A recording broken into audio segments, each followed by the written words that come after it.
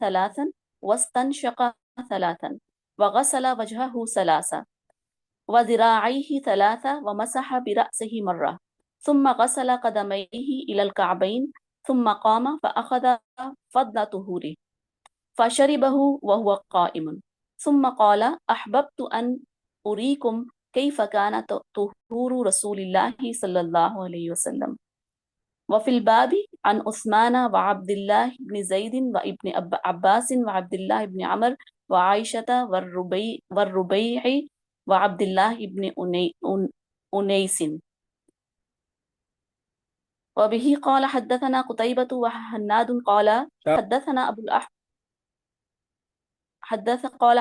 أبو الأحوص عن أبي إسحاق عن عبد خير